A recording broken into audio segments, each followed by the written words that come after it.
हनुमान जी मसक समान रूप धारण करके जगह जगह गए। कहीं पर माता जानकी को नहीं देखा तो निराश हो गए।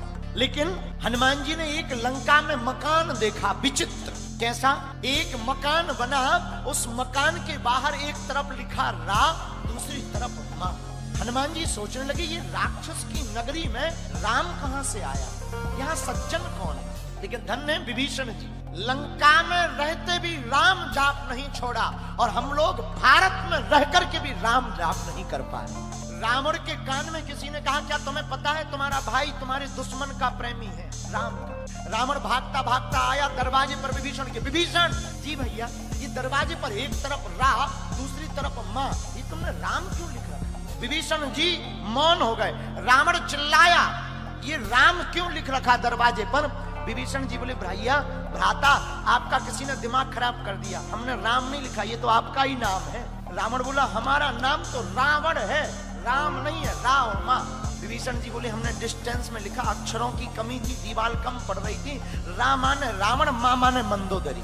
रावण खुश हो गया। और आप सुनकर चौंकेंगे कि रावण ने पूरे साम्राज्य में कह दिया कि सब अपने दरवाजे पर राम लिखवाओ। तो रावण जब मर गया तो राम जी रणभूमि में शिला पर बैठे हुए थे, तो मंदोदरी रात को आई। रात को पीछे की तरफ से आई। राम जी ने किसी स्त्री की छाया देखी, रात को चांदनी रात थी, चंद्रमा बहुत खिला हुआ था, किसी स्त्री की छाया देखी तो राम जी स्त्री की छाया देखकर खड़े हो गए। ये हमारे राम का आदर्श है। और जोर से कहा, कौन है माँ वहां? मंदोदरी हाथ जोड़ के कहती, राम, मैं अभाग्नि पापनी रावण की पत्नी हूं, मंदोदरी। प्रभु श्री राम ने कहा, माँ इतनी रात को क्यों आई? मंदोदरी बोली, राम मैं तुम्हें देखने आई। राम ने पूछा, माँ तुम मुझे क्या देखने आई? राम, मैं देखने आई कि वो वीर कौन है जिसने हमारे इतने बलशाली पति को मार दिया कि जिसके सामने इंद्र भी नहीं टिका, ऐसी उसमें क्या खासियत है? तो राम ने पूछा, माँ मुझ में तुमने क्या खासियत देखी, जरा बताओ। बोले, राम मैंने देखी खासियत क्या?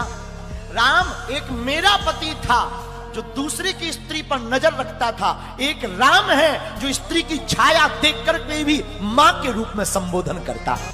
और ऐसा आदर्शवान राम ही मेरे पति का वध कर सकता है। माई बाप, राम जी जैसा चरित्र, राम जी जैसे कृपालु, राम जी जैसे दयालु भूतो न भविष्यति।